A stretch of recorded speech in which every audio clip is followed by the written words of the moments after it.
السلام علیکم ناظرین۔ حضرت عمر بن خطاب رضی اللہ عنہ نے روم سے لڑنے کے لیے ایک فوجی دستہ روانہ کیا۔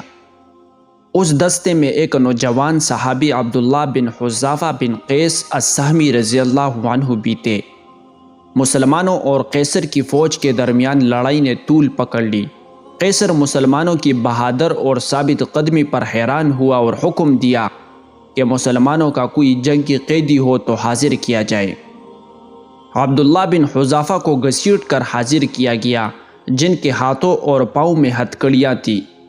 قیصر نے ان سے بات چیت شروع کی تو ان کی ذہانت سے حیران رہ گئے۔ دونوں کے درمیان یہ مکالمہ ہوا: قیصر، نصرانیت قبول کر لے تو میں رہا کر دوں گا۔ عبداللہ: نہیں۔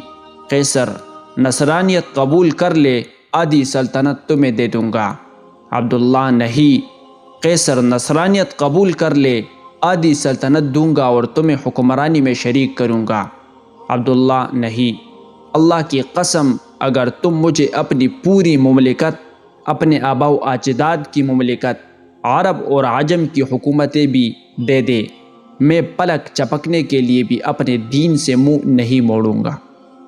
قیصر غضبناک ہوا اور کہا: تجھے قتل کر دوں گا۔ عبداللہ: مجھے قتل کر دے۔ قیصر نے حکم دیا کہ ان کو ایک ستون پر لٹکا کر ان کے آس پاس تیروں کی بارش کی جائے، ڈرانے کے لیے۔ پھر اس کو عیسائیت قبول کرنے یا موت کو گلے لگانے میں سے ایک بات کا اختیار دیا جائے گا۔ جب قیصر نے دیکھا کہ اس سے بھی بات نہیں بنی، وہ کسی حال میں اسلام چھوڑنے کے لیے تیار نہیں، تو حکم دیا کہ قید میں ڈال دو اور کھانا پینا بند کر دو۔ عبداللہ کو کھانا پینا نہیں دیا گیا، یہاں تک کہ پیاس اور بھوک سے موت کے قریب ہو گئے۔ تو قیصر کے حکم سے شراب اور خنزیر کا گوشت ان کے سامنے پیش کیا گیا۔ اللہ کی قسم، مجھے معلوم ہے کہ میں وہ مضطر پریشان حال ہوں جس کے لیے یہ حلال ہے، مگر میں کفار کو خوش کرنا نہیں چاہتا۔ یہ کہہ کر کھانے کو ہاتھ بھی نہ لگایا۔ یہ بات قیصر کو بتائی گئی تو اس نے عبداللہ کے لیے بہترین کھانا لانے کا حکم دیا۔ اس کے بعد ایک حسین اور جمیل لڑکی کو ان کے پاس بھیجا گیا کہ ان کو چھیڑے اور فحاشی کا مظاہرہ کرے۔ اس لڑکی نے بہت کوشش کی، مگر عبداللہ نے اس کی طرف کوئی توجہ نہیں کی اور اللہ کے ذکر میں مشغول رہے۔ جب لڑکی نے یہ دیکھا تو غصے سے باہر چلی آئی اور کہا: تم نے مجھے کیسے آدمی کے پاس بھیجا؟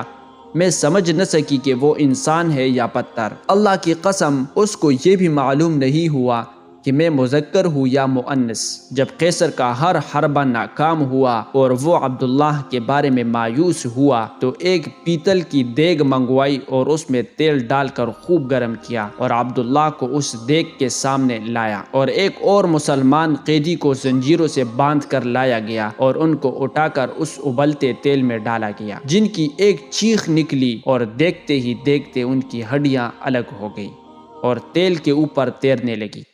عبداللہ یہ سارا منظر دیکھ رہے تھے۔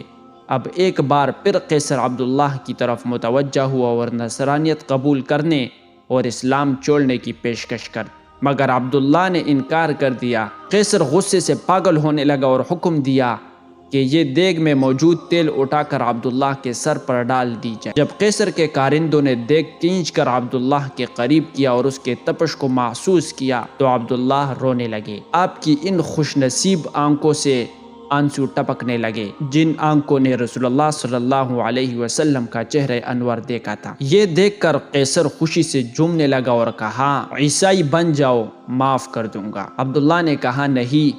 قیصر پھر رویا: کیوں؟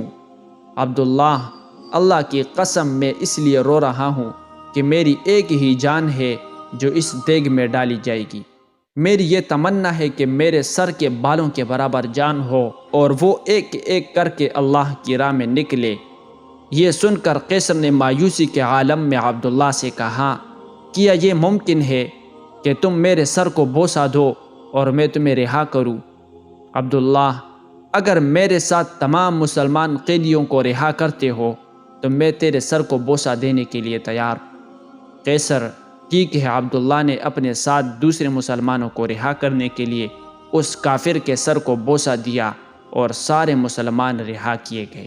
جب واپس عمر بن خطاب کے پاس پہنچ گئے اور آپ کو واقعہ بتا دیا گیا تو عمر نے کہا عبداللہ بن حذافہ کے سر کو بوسہ دینا ہر مسلمان پر ان کا حق ہے، اور خود اٹھے اور عبداللہ کے سر کو بوسہ دیا رضی اللہ عنہم۔